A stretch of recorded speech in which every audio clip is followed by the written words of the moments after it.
안녕하세요. 반갑습니다.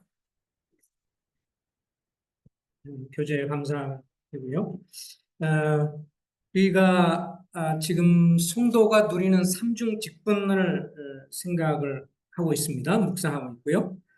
첫 번째가 이제 왕으로서 어, 성경에서 기름 부음 받은 사람이 왕이었고 제사장이었고 선지자였죠. 그래서 구약 시대에 하나님께서 왕에게 기름을 부어서 이제 그 왕의 직분을 감당하게 하셨고 또 제사장에게도 기름을 부어서 제사장 직분을 감당하게 했고 그리고 선지자에게도 기름을 부어서 직분을 감당을 하게 했습니다. 구약에 나와 있는 여러 많은 선지자들, 그리고 제사장들, 그리고 왕, 이런 것은 앞으로 오실 예수 그리스도의 이 직분의 그런 모습들을 보여주는 예표와 같다고 할 수 있죠. 그래서 왕 대신 주님이 이 땅에 오셨을 때 그분은 만왕의 왕이셨고 만주의 주가 되셨고 그리고 왕으로서 통치하시고 그리고 지금은 눈에 보이지 않게 비가시적으로 눈에 보이지 않게 성도를 통해서 이제 통치를 해 가고 계시지만 주님이 이제 재림에서 오셔서 7년 환란의 기간 동안에 어린 양의 잔치가 있고 지상에 내려오셔서 천년간의 통치 기간에는 실제적으로 이스라엘 중심으로 전 세계 진정한 왕으로서의 통치를 이루실 것이고요. 그분은 제사장이셨죠. 아, 그러나 그분은 더 큰 제사장으로서 구약의 제사장 사람들은 자기의 그 죄 때문에 또 백성들의 죄 때문에 짐승의 피를 가지고 아버지 앞에 나갔지만 주님 친히 자기 몸으로 제물을 삼으셔서 하나님께 나가셔서 하나님과 우리 사이에 화목 제물이 되게 하시는 대제사장이 되셨고 지금은 죽으시고 부활하셔서 우리를 위해서 기도하고 계시는 분이시고 그리고 주님은 또 선지자이셨죠. 선지자는 하나님이 어떤 분인가 하는 것을 하나님 편에서 드러내고 말하고 보여주는 것이었는데 성경에 나와 있는 것처럼 예수 그리스도는 하나님이신 분이 이 땅에 오셔서 아버지 하나님이 어떤 분인가를 가장 잘 드러내 주셨고 설명해 주신 분이 바로 예수 그리스도시기 때문에 구약의 왕 그리고 제사장, 선지자라고 하는 삼중 직분은 1차적으로 예수 그리스도로 말미암아 성취가 되었고요. 그런데 놀라운 것은 우리가 모든 것들이 그리스도 안에서 주님을 믿는 자가 그리스도 안에서 연합해서 그분이 누리는 복을 우리도 함께 누리게 되는 것인데 그래서 그 요한일서에도 말씀 보면 이런 말씀이 있죠. 요한일서를 잠깐 보겠습니다.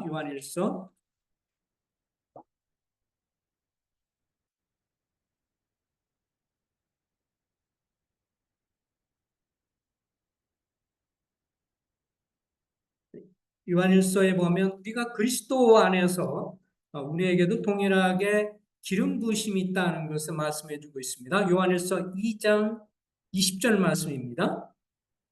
요한일서 2장 10절에 보면 내가 너희 20절 너희는 거룩하신 자에게서 기름 부음을 받고 모든 것을 아느니라. 거룩하신 자에게서 기름 부음을 받고 기름 부음 받는다는 건 또 다른 말로 하면 쉽게 풀면 성령을 받았다라고 하는 말씀이죠. 그래서 성령을 받게 된 그래서 구약에서 기름 부음 받는 것은 앞으로 오실 이 성령님의 인치심 기름 부음에 대한 상징으로 쓰였는데 이제 그리스도 안에서 우리가 주님과 연합해서 우리도 동일하게 장차 왕권 상속자가 될 사람이요 그리스도와 함께 공동 상속자가 되고 그리고 이 땅에 살면서 왕 같은 제사장이요 거룩한 제사장이고 그리고 이제 세 번째 특징인 선지자로서의 역할도 우리에게 있는 것을 보게 되어집니다. 그래서 오늘은 선지자로서의 특권과 역할을 좀 살펴보겠습니다.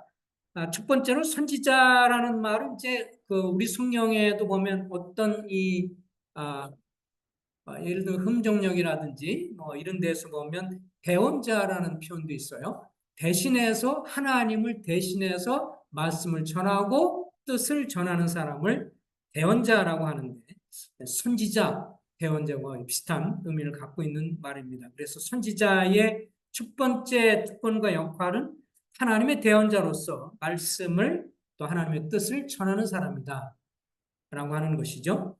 아, 그래서 선지자 역할이 많이 있지만 그중에서 가장 기본적인 것은 제사장은 인간 편에 서서 하나님에게 나아가면서 그 도움을 청하는 것이라면 선지자는 하나님 편에서 이제 사람들에게 선포하고 전하는 역할을 하는 것이 선지자입니다.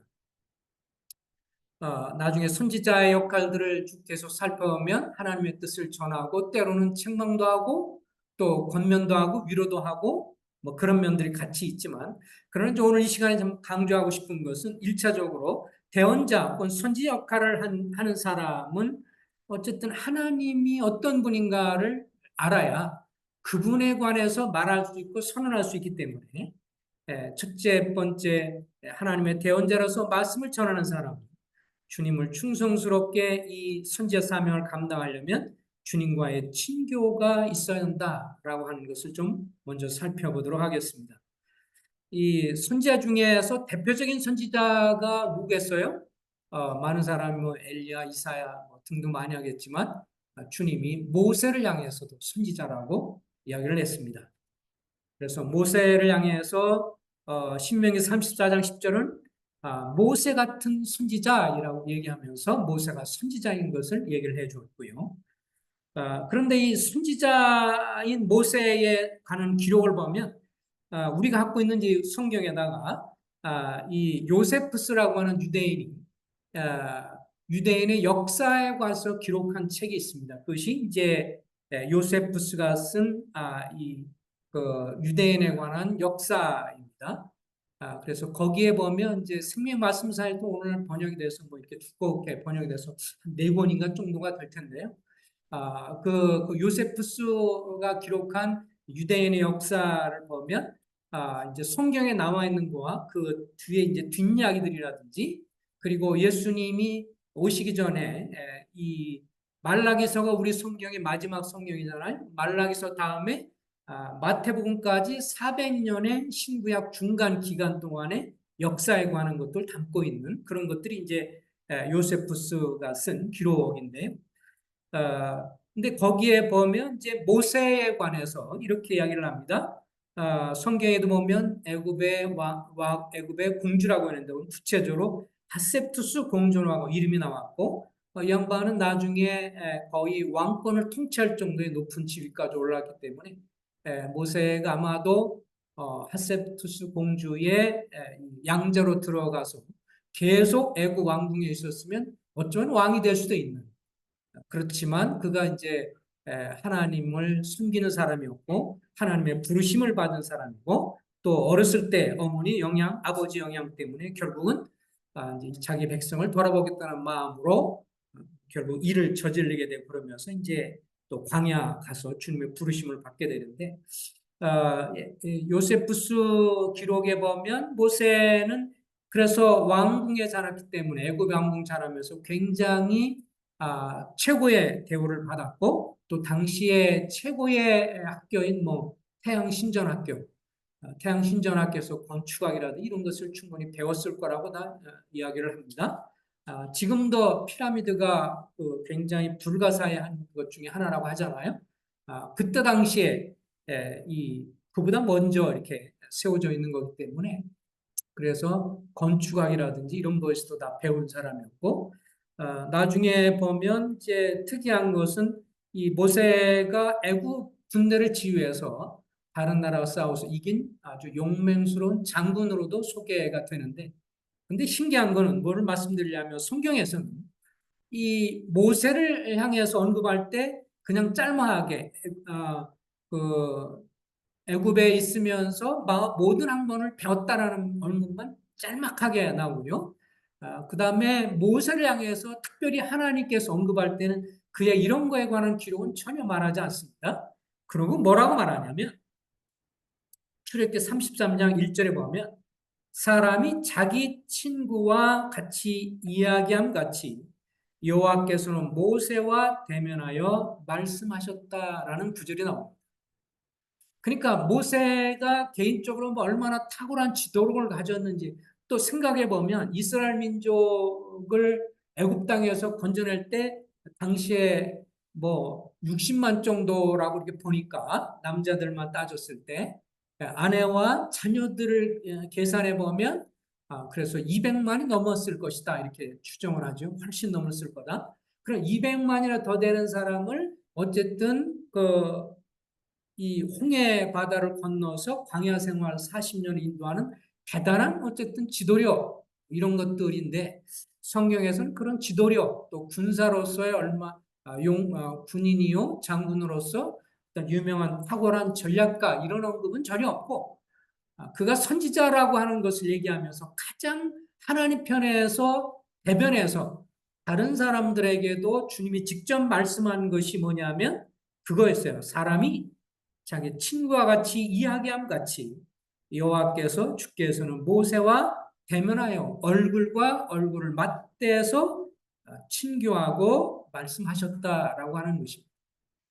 그러니까 주님 보실 때 세상적인 관점에서 엄청 화려한 무슨 엄청난 어떤 그런 교육 자랑거리 이런 것보다 더 중요한 거는 더 무엇을 귀하게 보셨다는 거예요.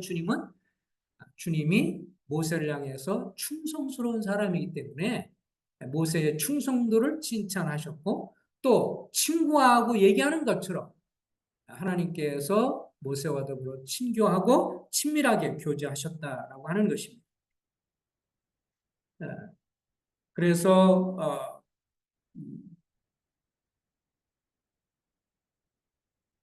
선지자로서 하나님이 어떤 분인가 하는 것을 전하고 선포하고 교제하는 데 있어서 더 중요한 것은 오늘 우리가 모든 사람이 이 땅을 살아가면서 성경은 그렇게 말하잖아요. 여러분과 나를 이제 선지자로 기름을 부었어요. 선지자 직분을 감당하는데 그 중에 하나가 사람들에게 하나님 어떤 분인가를 소개하는 사람.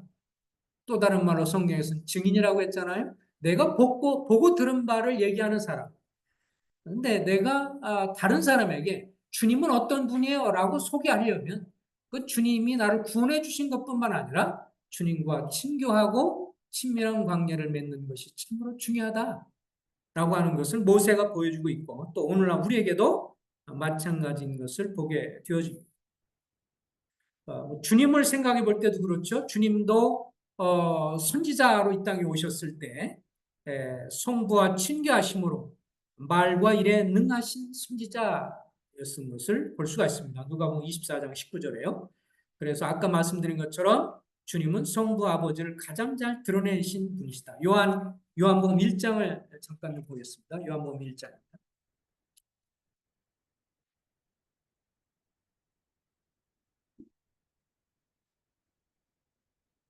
요한복음 1장에 예수 그리스도께서 선지자로서 어떻게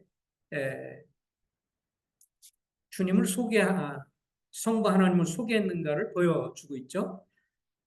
요한복음 1장 14절입니다. 14절 읽습니다. 말씀이 육신이 되어 생명의 말씀이죠. 생명의 말씀이 육신이 되어 우리 가운데 거하시며 우리가 그의 영광을 보니 아버지의 독생자의 영광이요 은혜와 진리가 충만했다라고 했습니다. 17절입니다. 율법은 모세로 말미암아 주어진 것이요 은혜와 진리는 예수 그리스도로 말미암아 온 것이라.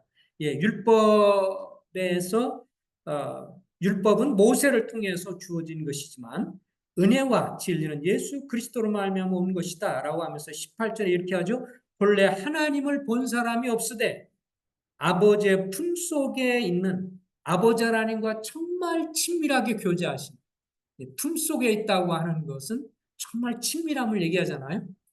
그래서 어머니의 품속에 있던 아이처럼 아버지의 품속에 있는 복생하신 유일하게 한 분이신 하나님의 유일하신 아들이신 복생하신 하나님이 나타내셨느니라.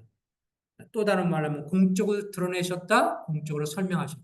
또 다른 말로 쉽게 말하면 예수님이 이 땅에 오심으로 인해서 하나님이 어떤 분이야? 라고 하는 것에 대해서 잘 모르는 것에 관해서 하나님은 이런 분이야라고 하는 것을 주님 자신이 가장 드러냈다는 거죠. 어떻게? 그분의 삶을 통해서, 가르침을 통해서. 그래서 우리가 눈으로 하나님은 어떤 분인지 우리가 잘 모르지만 예수님이 이 땅에 오셔서 예수님의 살아가는 생애를 통해서 그분이 하신 말씀, 가르침, 삶이 그것이 곧 바로 누구예요? 성부 하나님의 모습을 그대로 가장 잘 설명해 주신 선지자이셨다라고 하는 것을 알게 됩니다. 그래서요, 우리가 예수님과 더불어 친밀하게 되고 예수님의 말씀, 예수님과 친밀하게 교제하고 주님과 친밀한 사람은 주님 나라에 갔을 때 성부 하나님 봤을 때 멋쩍지 않고 처음 뵙겠습니다. 뭐 이런 게 아니고 성부 하나님 처음 뵙겠습니다. 말로만 많이 들었는데 이제 처음 뵙겠습니다. 아니라 그냥 보자마자 주님이시구나. 이게 왜냐하면 예수님을 우리가 믿고 따른 사람들이기 때문에 그대로 알아볼 수 있는 그런 분이신 것을 보게 됩니다. 주님이 이 땅에 계셨을 때도 제자들 선택할 때 이렇게 말했죠. 자기와 함께 있게 하시고 또 보내사 전도도 하며 귀신을 내어 쫓는 권세도 있게 하려 하십니다.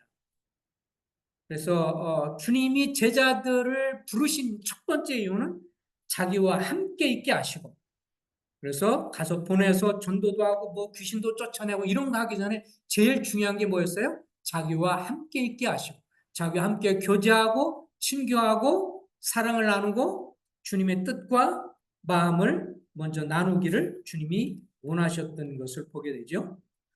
그래서 예수님의 12제자들은 어떻게 교제를 했나요? 주님과 얼굴과 얼굴을 맞대고 교제했어요. 그죠? 그래서 예수님 당시에 어디로 가자 그러면 배 타고도 가고 그러면서 같이 얘기하시고 말씀하시고 함께 먹고 자고 그러면서 동거동락하면서 주님과 직접 교제를 했습니다. 근데 우리도 우리가 주님과 우리가 이 땅에 살아가면서 주님에 관해서 이야기를 하고 주님이 어떤 분인가를 소개하려면 우리도 주님과 친밀하게 교제를 해야 되잖아요. 교제라고 하는 것은 뭐예요? 주고 받는 것입니다. 그래서 대화를 할 때도 우리가 중요한 게 뭐냐면 교제를 해야 돼요. 우리 뭘 해야 된다고요? 성도님들과 교제를 해야 돼요. 교제는 어떻게 해요? 내가 이렇게 교제를 하면 내가 이야기를 하면 내가 얘기했죠. 그러면 교제하려면 어떻게 돼요? 이제 내가 얘기하던 걸 어느 정도 중단하고 상대방의 말도 들어야 교제예요. 그죠? 안 그렇고 나만 계속해서 일방적으로 얘기하면 이건 뭐예요? 강론, 설교 내지는 뭐예요? 아, 일방적인 이야기가 되는 거죠. 교제하라고 그랬어요. 우리는 그래서 성들과 교제할 때도 내가 이만큼 교제했으면 상대방이 또 이렇게 얘기할 수 있는 기회를 주고 서로 이렇게 나누는 게 그게 교제이죠. 그죠? 그래서 교제는 뭐예요? 따라서 합시다. 주거니, 받거니. 아주 쉬운 거예요. 주님 앞에 교제도 어떻게 해요? 주거니 받거니 해야 되는 거죠. 주님이 말씀을 통해서 우리에게 말씀하시고 우리는 기도를 통해서 주님께 반응하고 그래서 주거니 받거니 이게 교제예요. 그래서 이런 것들에 관해서 성도님들과의 만남과 교제 속에서 이렇게 강론이라는 말씀이 있는 전하는 시간만은 어쩔 수 없이 일방적으로 하지만 그러나 우리가 교제한다라고 할 때 그것은 가장 교제의 비밀, 교제 그 에티켓이랄까요? 교제 나눔에 있어서 가장 중요한 것은 내가 얘기 어느 정도 하면 그럼 옆에 있는 다른 분도 하시고 또 다른 분도 하시고 서로 나누어서 서로 주거니 받거니 하는 것이 교제입니다. 서로 이런 교제가 필요하죠. 주님과의 관계 속에서 교제도 마찬가지입니다. 인간의 몸을 입고 오신 주님과 직접 교제하면서 오늘날 예수님 당시에는 교제할 때 어떻게 했어요? 주님의 음성을 직접 듣고 주님과 함께 했지만 오늘날 우리는 부활하신 주님이시고 그래서 부활하신 그리스도의 영인 성령 그래서 성경에서 보면 거룩한 영이다 그래서 성령이라고 하지만 또 다른 데 보면 그리스도의 영이다 라고 말했어요. 성령은 또 그리스도의 영이에요. 그래서 그리스도의 영이 우리 속에 거하십니다. 그래서 몸으로는 안 보이시지만 동일하게 성령이신 분이 또 그리스도가 갖고 있는 마음과 생각을 갖고 있는 그분이 우리 속에 들어왔기 때문에 그리스도의 영이라고 말하죠. 그래서 이 성령을 통해서 우리가 이제 성령을 통해서 하나님께서 이제 말씀을 하십니다. 1차적으로 하나님 오늘날 교제하는 데 있어서는 기본적으로 우리가 하나님 말씀을 읽을 때 성령께서 우리의 말씀을 깨닫게 하시고 생각나게 하시고 또 말씀을 통해서 우리가 교훈도 해주시고 그죠? 가장 기본적인 말씀은 그거죠. 하나님의 기록된 말씀을 통해서 우리에게 하십니다. 물론 이것이 그때 당시에 역사적으로 그때그때마다 있었던 사건이지만 그것은 죽은 말씀이 아니라 살아있는 말씀이기 때문에 많은 세월이 지났어도 당시의 배경에 말씀하셨던 그 1세기 때 말씀하셨던 그 내용이 오늘날 우리가 읽을 때 성령께서 역사하셔서 오늘날 나에게 주시는 말씀 우리 마음에 부딪히고 깨닫게 하시고 때로는 책망도 하고 격려도 해주시는 하나님의 말씀을 통해서 우리에게 해주시고 그렇기 때문에 우리가 꾸준하게 습관적으로 혹은 규칙적으로 말씀을 읽고 묵상하고 그리고 이것을 되새겨보고 그리고 순종하는 것이 그래서 중요합니다. 그것이 하나님 우리에게 하시는 말씀이기 때문에 때로는 강단을 통해서 때로는 교제를 통해서 때로는 내가 개인적인 말씀을 읽을 때 그래서 경건의 시간을 갖고 그럴 때 주님이 나에게 말씀을 하시고 말씀하신 그걸 갖고 서로 나눌 때 더 힘이 되고 격려가 되는 것을 보게 되어지죠. 그 다음에 주님은 오늘날 우리에게 어떻게 말씀하시고 교제하시냐면 기록된 말씀을 통해서 하시지만 또 한 가지는 우리의 양심을 깨끗하게 순전하게 유지할 때 하나님의 성령께서 우리의 양심을 통해서 성령께서 말씀하십니다.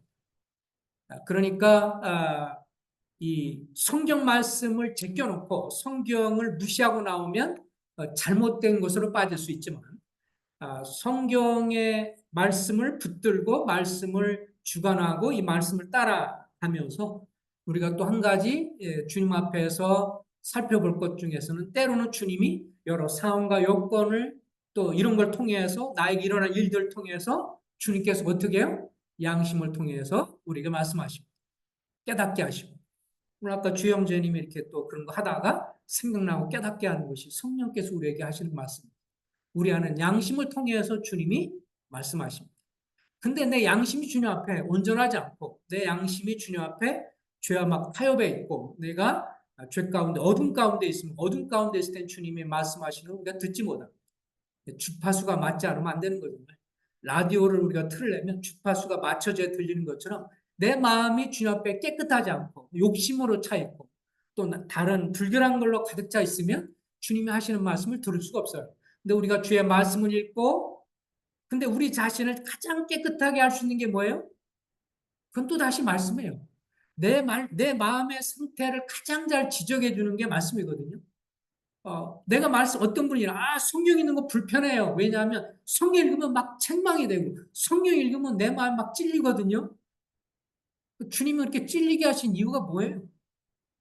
거기서 돌이키라고 하는 거고, 그 찔리는 거를 주님 앞에 자백하고 나가면 주님과 더 친밀해지라고 하시는 건데, 말씀 읽으니까 막 찔리고 부담되고 그래서, 못 읽겠어요.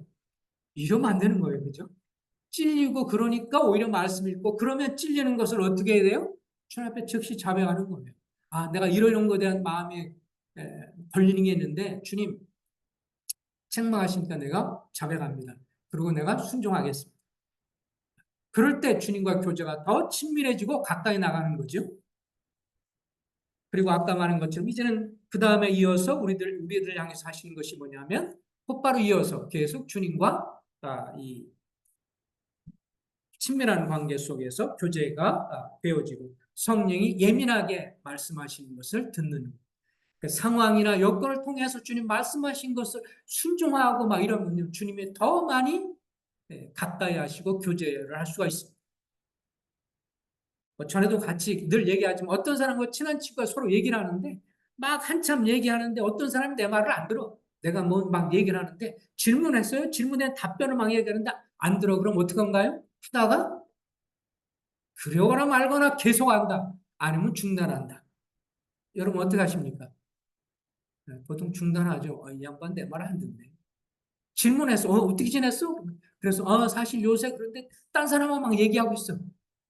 그러면 뭐야? 내가 중단하잖아. 주님도 우리에게 말씀을 통해서 때로는 양심을 통해서 뭔가 말씀하시는데 내가 그거에 대해서 집중하지 않고 듣지 않고 그냥 뭉개버리고 이렇게 무시해버리면 주님은 어떻게 침묵하십니다. 말씀하지 않았어요. 그러면 우리에게 어떤 현상이 나타나요? 답답해. 우리가 영적으로 답답함을 느끼고 뭔가 꺼림칙하고 답답하고 뭔가 이렇게 마음이 좋지 않고 재미없어요. 왜냐하면 주님이 나에게 침묵하시니까. 왜 침묵해요? 내가 주님이 하시는 걸 안 들으니까. 주님은 주권자이신데 주님이 하시는 거에 대해서 말씀하시는 걸 우리가 자꾸 듣지 않고 그러면 한참 말씀 계속 하시다 어느 시점부터는 안 하세요. 그것도 징계한 방법일 수 있습니다. 말씀 안 하시는 것도 징계. 그래서 내가 상태가 안 좋고 뭐가 안 좋으면 주님 앞에 자기를 돌아보고 고백하고 그리고 주님의 은혜를 구하고 내 마음이 냉랭합니다. 내 마음이 정말 주님 예배 드려도 냉랭하고 정말 별로예요. 주님 왜 그런지 주님 알려주세요. 그리고 꺼림칙함 주님 앞에 자배하길 원합니다. 생각나는 거 있으면 주님 앞에 자배. 어느 시점인가 다시 우리가 주님과 관계 속에서 이렇게 회복이 되는 것을 볼 수가 있습니다. 우리가 대언자 혹은 순자수 역할을 감당하려면 주님과 친교하는 것이 얼마나 중요한지 모릅니다. 너희를 불러 그 아들 예수 그리스도 우리 주와 더불어 교제하게 하신 하나님은 신실하시다. 우리를 불러서 그 아들 예수 그리스도와 더불어 교제하게 하신 하나님은 신실하시다. 그래서 또 성경을 읽죠. 너희처럼 그렇게 너희를 불러서 그렇게 하나님과 친근히 하게 하는 것이 또 있더냐? 세상에 있는 그 어떤 종교도 여러분과 우리처럼 우리를 부르셔서 자녀 삼으셔서 그 주님과 더불어 기도하고 주님과 더불어 말씀으로 읽고 반응하면서 교제할 수 있는 이렇게 친근함을 허락한 그런 진정한 종교, 진정한 신앙은 없습니다. 다른 종교들은 다 두려움으로 하든지 아니면 자기 생각 속에서 하든지 자기 허망하게 자기 생각 속에서 하든지 자기로 꽉 차서 하든지 아니면 이슬람처럼 두려움으로 무서워서 하든지 우리처럼 이렇게 친밀하게 주님과 교제할 수 있는 것은 없습니다. 그래서 사단은 여러분과 나의 삶 속에 이렇게 친교로 계속 나가는 것을 계속 막습니다. 그리고 그것을 못하도록 계속 반복하죠. 그래서 창세기 26장에 보면요 이런 이야기가 나와요. 이삭이 아브라함 아버지가 팠던 물이 있어요. 이스라엘 지역에서는 이제 목축업을 하면서 물을 갖지 않으면 광야지대니까 물이 없으면요. 그러니까 물이 있는 데는 뭐예요? 오아시스와 같죠. 거기는 그래서 풀이 있고 나무가 있습니다. 나머지 광야는 정말 삭막하죠. 그래서 물을 확보하는 것은 생명수이고 그리고 목자와 이런 사람에게는 목자의 자신도 양떼에게도 생명이었습니다. 근데 창세기 26장 12절 이하에 보면 이런 말이 나와요. 이제 이삭이 그의 같이 일하는 사람과 더불어 가면서 이렇게 목축하면서 우물을 파서 우물이 있는데 이 대적자 블레셋이 와서요. 그 우물을 자꾸 메꿔요. 그래서 우물을 메꿔버립니다. 근데 성경에 나오는 재미난 현상은 뭐냐면 이삭이요. 우리 26장 한번 다시 읽어보겠습니다. 창세기 26장.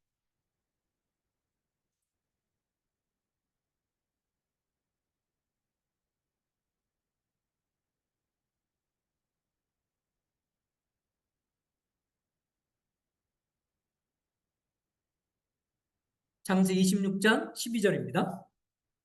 이삭이 그 땅에서 농사하여 그해 100배나 얻었고 여호와께서 복을 주심으로 그 사람이 창대하고 왕성하여 마침내 거부가 되어 14절 다 같이 읽어보겠습니다. 14절부터 15절까지 시작. 양과 소와 떼가 이루고 종이 심이 많으므로 블레셋 사람이 그를 시기하여 그 아버지 아브람 때 그 아버지의 종들이 판 모든 음물을 받고 흙으로 메웠더라. 예, 아비멜렉이 이삭에게 이르되 내가 우리보다 크고 강성한 주 우리를 떠나라.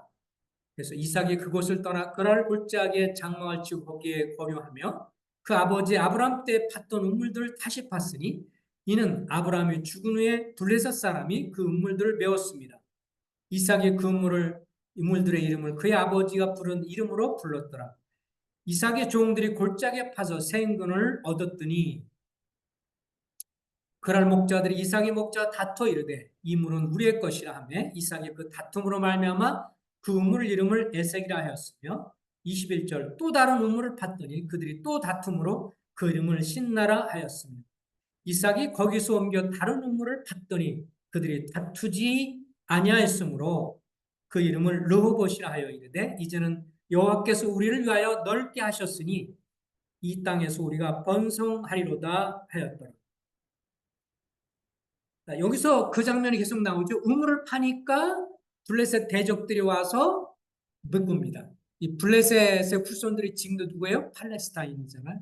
지금도 또 동일한 그 땅에 나와 있습니다. 이스라엘 땅에 지금도 팔레스타인하고 다투고 가자 지구 뭐 나오고 그런 게 지금도 그 후손들이에요. 이 블레셋이 팔레스타인, 블레셋 같은 말입니다. 그래서 우물을 파니까 와서 메꿔요. 그러니까 또 다른 곳을 파요. 쫓아서 또 메꿔요. 또 다른 곳을 파니까 또 메꿔요. 이것은 근데 나중에 그렇게 또 메꾸니까 또 다른 파니까 나중에는 이제 더 이상 막지 못해서 그 다음에 이 부활세벨로 옮기게 되면서 이제는 여호와께서 우리를 위하여 넓게 하셨으므로 이 땅에 번성하리로. 이것은 뭐 이스라엘 사람들이 특별히 목축을 하는 이스라엘 사람으로서 결국은 이 샘물을 얻는 것이 결국 그들에게서 생명수를 얻는 것이고 삶의 활력과 삶의 가장 근본인 것처럼 그것은 그림자적으로 그리스도인들이 오늘날 신앙생활에 나가면서 주님과의 교제에 대해서 사단이 방해하는 것들에 대해서 우리가 어떻게 해야 하는가 하는 것을 그림자적으로 잘 보여줍니다. 자, 여러분과 내가 주님과 소통이 달리고 주님으로 인해서 말씀과 기도와 이런 것들이 잘 되면서 교제가 잘 되고 막 그러면 제일 먼저 여기서 나타날 때 뭐라고 그러냐면 자, 14절 보세요. 14절. 다 같이 한번 읽어볼까요? 14절 시작. 양과 소와 떼가 이르고 종이 힘이 많으므로 블레셋 사람이 그를 어떻게 해요? 시기하여. 우리가 영적으로 좋아지면 기억해야 합니다. 누가 시기를 해요? 블레셋이. 누가 시기해요? 오늘날 사단이. 왜냐하면 여러분과 내가 영적으로 좋아지면 뭔가 좋은 영향을 미친단 말이에요. 내가 영적으로 충만해지고 좋아지면 가정에서 좋아지고 내가 영적으로 좋아지면 애들한테 쓰는 말이 아주 부드럽고 좋고요. 내가 영적으로 좋아지면 남편에게 쓰는 말이 사랑스럽고 좋아요. 영적인 상태가 안 좋으면 애들한테 무진장 쓰는 말이 좀 거칠고 사납고 남편에게 쓰는 말도 마찬가지고 남편도요. 영적으로 주님과 교제가 좋아지면 자녀들에게 쓰는 말이 곱고 아주 좀 은혜로운데 안 그러면 굉장히 무서운 말이 나오고 거친 말이 나고 아내를 향해서도 똑같은 말을 할지라도 아주 거칠게 나갈 수 있습니다. 그렇죠? 우리가 직장에서나 뭐 어느 곳에나 다 마찬가지예요. 그래서 내가 영적으로 주님과 관계가 좋아서 주님과 친밀한 관계가 돼서 뭐 우리가 그럴지 모르지만 친구한테 속마음을 털어놓은 것처럼 다른 사람한테 못하는 친구한테 털어놓는 것처럼 내 마음의 고민과 갈등을 누구한테 토로해요? 주님께 토로하는 사람. 그래서 가장 가까운 사람에게도 말을 못하지만 주님께는 마음을 토로하며 교조하는 사람. 이런 선지자로서 주님이 기뻐하는 사람입니다. 친구에게 얘기하듯이 친밀한 사람. 때로 보면 친구한테 부모한테 못하는 것을 친구한테는 얘기하잖아요. 그잖아요? 그죠? 여러분도 그럴 때 있잖아. 친한 친구한테는 부모한테 못하는 것도 친구한테는 얘기합니다. 우리가 이렇게 주님 앞에 친구처럼 정말 크고 작은 일에 대해서 고민하고 갈등에 대해서 또 자기가 어려움 당하는 것에 관해서 유혹받는 일에 대해서 주님 내가 이렇게 유혹받아요. 내가 이렇게 시련당해요. 주님 이런데 주님 제가 이기길 원합니다. 여기서 이렇게 어려움이 있어도 내가 이 사단과 이런 사단이 여러 상황을 통해서 나를 묶고 어렵게 하고 그래서 내가 계속 이렇게 침체되고 있는 이런 상황에 계속 머물러 있기를 원하지 않습니다. 주님과 관계 속에서 이 우물을 메꾸면 어쨌든 사단이 직접 할 수도 있고요. 우리의 생각을 통해서 할 수도 있잖아요. 여러분과 나를 오늘날도 사단이 공격합니다. 어떻게 공격해요? 따라잡니다. 생각을 통해서. 우리 속에 들어올 수는 없어요. 그죠? 거룩한 성전인데 여러분과 내 속에 이 마귀가 들어올 수는 없죠. 근데 우리를 공격하기 아주 좋은 게 있어요. 뭐요? 속삭입니다. 생각나게 하죠. 잘못된 생각, 그죠? 잘못된 생각, 부정적인 생각, 뭐 성도나 사람을 향해서 안 좋은 생각이 딱 들어왔을 때 이것이 주님이 주시는 것이 아니다. 야고보서 말한 것처럼 하나님께서 온 것은 온유하고 평강과 화평을 가져오는데 마귀가 주는 것은 뭐예요? 다툼과 혼란을 가져오거든요. 그러니까 우리 속에 들어오는 생각이 주님이 주신 건지 마귀가 준 건지 우리가 일단 구분할 필요가 있어요. 주님이 준 거는요, 우리 속에 들어오는 좋은 거는 내가 그거 딱 좋은 생각이 떠올랐어. 교회와 성도를 섬기기 위해서 좋은 생각이 떠올랐어. 그 생각 있으면요, 그 생각 때문에 좋고요, 기도가 되고요. 그 나중에 얘기하면 다른 사람이 들을 때 어때요? 기쁨이 되고 감사가 되고 서로 격려가 돼요. 주님 누구한테 온 거예요? 주님께 온 거니까요. 근데 마귀가 준 생각이 있어요. 세상적인 생각, 마귀 준 생각 딱 들으면 그래. 내 마음에 딱 갇혀 내가 하려고 그러면 다른 사람 들을 때 불편해. 그리고 근심이 돼. 또 그것 때문에 막 주장하면 싸움이 돼. 누구한테 왔어요? 주님께 온 게 아니에요. 우리가 이것을 구분할 필요가 있습니다.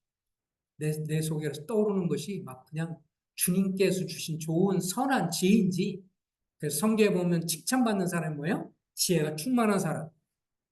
지혜가 충만한 사람이 뭐예요? 기도 가운데 주님과 교제 속에서 주님이 주신 선한 지혜를 하나님께로부터 위로부터 받은 지혜를 갖고 있는 사람이 결국은 선한 일을 하게 되고 또 그 때문에 격려가 되고 다른 사람을 세울 수 있는데 이 마귀가 귀신이 주는 생각이 들어오면 그거 딱 갖고 있으면 1차적으로 내 얼굴이 표정이 굳어집니다.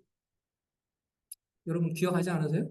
경험해 보지 않아요? 내가 주님이 주시는 생각 들어오면 마음이 평안하고 감사하기 때문에 내 얼굴이 누가 보면 밝어. 근데 마귀가 주는 생각, 무슨 보복하고 싶은 생각, 누굴 향해서 저거 괘씸한데 뭐 이런 생각, 내가 그래도 뭐 이러면서 괘씸하다 뭐 이런 뭔가 딱 들어오면 내 얼굴이 그때 누가 보면 어떤 줄 아세요? 굳어 있어. 우리가 뭐가 생각이 들어왔을 때요. 그것이 주님이 주신 건지 마귀가 주는 건지 딱 우리 표정을 누가 그때 봤다면 그렇게 될 겁니다. 내가 뭔가를 딱 결심했어. 내가 교회 사람이 뭐라고 하면 내가 추진해 나가야지. 누가 말해도 내가 이걸 꼭 밀고 나가야지. 그럴 때 딱 거울 한번 보시기 바랍니다. 스스로 한번 보세요. 그때 표정이 어떤지. 마음이 평안이 있는다면 아마도 주님이 주신 걸 거예요. 그런데 내 얼굴이 굳어 있다 그러면 생각해 보세요. 이게 주님이 주신 게 아니고 내 속에 육신과 정욕에서 마귀한테 주어진 건지 생각할 필요가 있습니다. 이건 사단이 우리를 공격하니까요.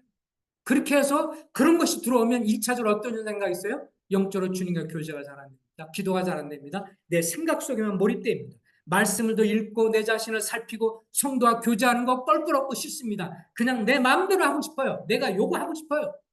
그게 뭐예요? 육신적인 생각이 듭니다. 그래서 사단이 현실적으로 여러분과 나를 공격합니다.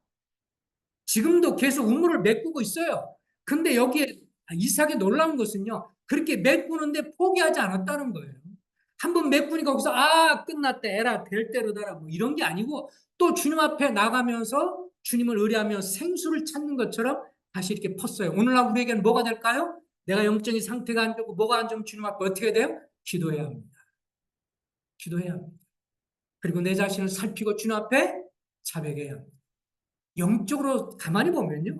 제 자신도 그렇지만 영적으로 가장 소생을 빨리 하는 것 자백하는 거예요. 자백하는 삶을 살 때 가장 빨리 소생할 수 있습니다. 내가 뭔가 안 좋은 거, 이건 마치 뭐가 냐면요. 자백은 뭐가 냐면 내가 음식을 먹었을 때요. 음식을 먹었는데 음식이 부패하거나 뭐가 문제가 있으면 먹고 나서 금방 뭐를 느끼죠? 우리가 뭐를 느껴요? 배가 아파요. 그죠? 배가 아프고 그다음에 메스꺼워요. 막 이상하게 뭐 잘못 먹었네. 오늘 먹은 게 뭐가 상했나 보다. 근데 우리가 어떤 때는 느껴요. 이거 상했을 것 같다라고 생각하는데 에라 나는 괜찮겠지라고 먹어요. 먹으면 괜찮습니까? 문제가 생겨요. 그러고 나 소화제를 먹습니다. 근데 이 부패한 거를 먹고 나면요. 소화제를 먹고 이것저것 먹어도 참 어려워요. 근데 제일 좋은 건 뭐예요? 토하는 거예요. 화장실 가서 먹었던 것을 잘못된 걸 토해내면 그다음부터 그다음에 그 토할 때는 힘들어 지나고 나면 편안해지거든요. 그냥 이 상하고 안 좋은 거를 그냥 내비두고 그냥 어떻게 뭐 이것저것 많이 먹고 막 그래도 이게 쉽게 잘 안 돼요. 제일 좋은 건 토하는 거죠. 영적으로도 회복하는 것, 토하는 겁니다. 자백하는 겁니다. 주님, 내가 이런 안 좋은 생각을 했어요. 주님이 형제자매 사랑해라고 하는데 내가 사랑하는 것을 내가 못합니다. 주님 죄송합니다. 내가 쉽게 누구를 판단했어요. 주님 죄송합니다. 이렇게 주님 앞에 말 안 좋은 것이 들어갈 때 그것을 토설하는 것, 자백하는 것, 이것이 우리의 속을 편하게 하는 것, 우리의 영혼이 편안한 것과 마찬가지입니다. 우리가 이 우물 파는 것에 있어서 우물을 메꾸는 사단의 공격에 넘어가서는 안 됩니다. 우리를 메꾸려고 하고 또 그래서 불편하게 하고 안 좋은 게 있으면 얼른 자백하고 또 자백하고 그러다 보면 나중에 계속 이렇게 그리스도의 십자가의 승리를 믿고 나가는 사람을 사단이 나중에 포기하고 하죠. 그럴 때 영적인 충만을 누리는데 한두 번 누릴 때 막 충만하고 좋았다가 갑자기 사단이 공격하면 뚝 꺼지면 쭉 놀아가서 그냥 계속해서 침체 가운데 있으면 이것이 사단이 박수치고 좋아요. 물을 메꿀 때 다시금 해야 합니다. 주님 앞에 자백하시고 주님의 긍휼을 구하시고 근데 저도 계속 경험하고 신앙생활 느끼는 거지만 주님이 참 인격적인 분이라서요. 주님 내가 지금 상태가 안 좋아요. 주님 회복하기를 원합니다. 주님 내가 마음이 안 좋습니다. 내가 지금 영적으로 안 좋아요. 저도 회복시켜 주세요. 주님 죄송합니다. 이렇게 입을 열어서 기도할 때까지 주님 기다리세요. 저는 참 그런 거 보면 주님이 정말 인격적이신 것 같습니다. 그냥 내가 상태가 안 좋은데 그냥 내비두고 그냥 되거니 그러면 이게 1개월도 가고 3개월도 가고 5개월도 가고 어떤 때 1년도 가고요. 내가 고집스럽게 자백 안 하고 그냥 그런가 하면 그냥 계속 지나가면 주님이 인격적으로 다시 교제는 강요하는 게 아니잖아요. 친교는 서로 마음을 나누는 거지 강제로 하는 게 아니니까 주님 앞에 내가 인격적으로 도움을 청할 때 주님 그다음부터 회복시켜 주는데 그걸 안 하면 계속해서 내 마음이 껄끄럽고 괴롭고 어렵습니다. 우리가 신앙생활하면서 그 어떤 것보다도 이렇게 주님 앞에 내 자신을 돌아보고 뭔가 깨름직하고 뭔가 안 좋고 그러면 속히 자백합니다. 만일 우리가 우리 죄를 자백하면 주님은 미쁘시고 신실하시고 의로사 우리 죄를 사하시고 모든 불의에서 우리를 깨끗하게 하실 것이요. 그렇게 자백하면 주님 용서하신 걸 믿고 주님을 찬송하고 감사하며 주님이 다시 우리를 회복시키는 것을 인해서 감사가 될 겁니다. 우리가 선지자 직분 감당하는데 첫 번째 기여할 것, 선지자 직분을 감당하고 다른 사람에게 주님께 소개하려면 다른 사람에 대해 주님에 대해서 아름다운 덕을 선전하려면 먼저 주님과 어떻게 된다? 친교해야 된다. 그래서 주님은요, 나의 관계 속에서 마음을 원하시지, 내가 마음엔 없는데 일만 열심히 하는 거 별로 좋아하지 않으세요. 내가 주님과 마음은 좋은 관계에 있지 않고 주님과 사귐 관계도 없는데 뭐 겉으로 볼 때 막 봉사하고 열심히 내고 막 예수님 얘기하고 막 그러는데 내 마음은 주님과 별로 안 좋다. 주님이 더 원하는 건 뭐예요? 나는 너를 사랑하고 너와 교제하기를 원한다라고 하시는 거지. 그래서 나와 함께 있게 하시고 나가서 전도도 하고 봉사도 하는 것이지. 주님과 관계가 안 좋고 마음이 껄끄러운데 가서 봉사 열심히 하면 주님이 잘했다 칭찬하고 그런 것 같지는 않아요. 먼저 더 중요한 것. 그렇잖아. 연인 사이에, 부부 사이에도 서로 안 좋으면 상태가 안 좋으면 서로 여보 왜 그래? 나 마음에 미안했어? 어쩌고 이런 거 풀어야지 이게 좋은 거지. 그런 건 안 좋고 서로 쌩 까면서 밥은 하고 설거지도 하고 서로 막 그러면 텐션이 있죠. 그죠? 긴장이 있어요. 계속. 애들이 자꾸 눈치 보죠. 아빠 얼굴 한번 보고 아빠 엄마 얼굴 보고 이렇게. 자, 이게 좋은 상태, 안 좋은 상태. 비정상이잖아요. 그죠? 얼마나 불안하겠어요. 둘 사이는 아이가. 우리가 주님과의 관계도 역시 마찬가지. 오늘 여기까지 하겠습니다. 기도하겠습니다. 아버지 하나님, 주님이 저희를 왕으로, 제사장으로 이제 저희를 선지자로 부르시는 것을 생각해 봅니다. 특별히 선지자는 하나님 편에서 하나님이 어떤 분인가를 말씀을 전하고 하나님이 어떤 분인가를 소개하고 또 하나님의 뜻을 나타내는 사람입니다. 그러려면 참 가장 본이 되는 선지자 중에 하나 모세처럼 친구와 이야기하듯이 주님이 모세를 칭찬하시기를 친구처럼 모세와 친교하고 친밀하게 교제하고 나누는 자였다고 주님이 칭찬하신 것을 바라보게 됩니다. 자비하신 주님 저희를 불쌍히 여기시고 은혜 주셔서 주님 이삭이 결국 살아가면서 아브라함이 그랬던 것처럼 목축업을 하면서 물이 없으면 살아갈 수 없는 것처럼 우리도 주님과의 친교가 없습니다.